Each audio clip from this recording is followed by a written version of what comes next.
त्यांचंही स्मरण होत असतं, त्यांचीही आठवण येत असते. आणि आंबेली गाव माझ्यासाठी काही नवीन नाहीये. खरं आंबेली मला माझ्या गावासारखं गाव असं वाटतं, कारण वयाच्या जवळजवळ 9 ते 10 वर्षापासून 5वी 6वी पासून मी या गावामध्ये येत असते. माझ्यावरती सुंदर असं मुलीसारखं प्रेम करणारे आदरणीय वंदनीय वेदांताचार्य आमचे शिवानंदजी भारती महाराज.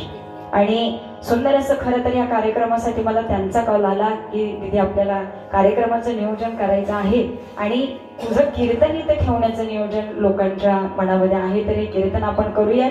महाराजांना मी सांगितलं होतं, महाराज तुमच्या शब्दाकरता मी इथं येणार आहे. थोडासा विषय झाला, आता ही शेवटी कलाकार मंडळी आहेत, माझ्यासही सगळे कुणीही असो, त्यामुळे पुन्हा मुद्दा येतो पाकिट आणि पैसा, कारण त्याच्याशिवाय आता काहीच चालत नाही हो.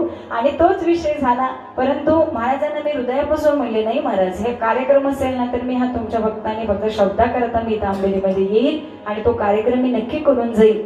आणि महाराजांनीही त्याचं आदरात इथं ठेवलं. महाराजांशी सुंदर बोलणं झालं. मला खूप आनंद वाटला की स्वतः महाराजांचा कॉल यावा आणि आपल्याला इथं कीर्तन करायचे आहे असं निवेदन व्हावं. सुंदर अशा आजच्या कीर्तनाला हार्मोनियमची साथ देण्यासाठी आपल्या गावचं वैभव, आपल्या गावचं भूषण, सातारा जिल्ह्यामध्ये एक नामवंत असं नाव आहे आमचे शहाजी काका. आता तुमच्यासाठी तुम्ही त्यांना काय म्हणता माहित नाही, पण मी लहानपणापासून त्यांना शहाजी काका म्हणत असते. आणि त्यांचाही कृपा आशीर्वाद, त्यांचंही प्रेम हे मला भेटत आलेलं आहे आणि त्यांचाही आशीर्वाद राहत असतो. कारण खरं सांगू का, आपले कलाकार असले तरी आपल्या कलाकाराची ना आपल्या माणसाची किंमत आपल्याला असली पाहिजे.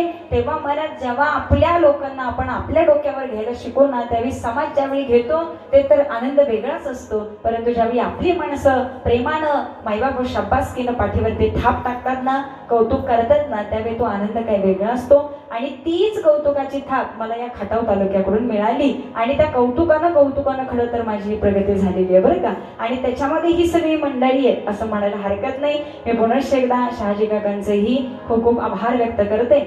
सुंदर अशी तबल्याची साथ देण्याकरता आपल्या खटाव तालुक्याचं वैभव, आमच्या खादगूर गावचे रहिवासी, तेही नेहमी कधीही बोलवलं तर प्रत्येक सेवेला उपस्थित असतात. सिद्धेश्वर कुरुलीमध्ये असेल, अन्यत्र अनेक ठिकाणी आम्ही भजनाचे कार्यक्रम एकत्र केलेले होते. आता आम्ही नारदीय कीर्तनासाठी देखील एकत्र येतोय. आमचे सूर्यकांतजी महाराज लावण, त्यांच्याही चरणाचं मी दर्शन घेते. सुंदर असं वादन आहे, सुस्वभाव आहे. आणि महाराज कलाकार नुसतं असून चालत नाही, कलाकार हे गुणी कलाकार असणं अत्यंत गरजेचं असतं. आणि असे 2 गुणी कलाकार मला आपल्या खटाव तालुक्यातूनच मिळालेत, हे मी माझं परम भाग्य समजते. असो, पुनश्च एकदा मी दोघांच्या चरणाशी नतमस्तक होते. आणि आपण खरं तर छान संख्येनं महिला वर्ग असेल, पुरुष वर्ग असेल, आपणही आदरणीय वंदनीय वडिलांच्या अगदी रूपात समोर बसलेला आहात. तुमच्याही चरणाचे मी दर्शन घेते.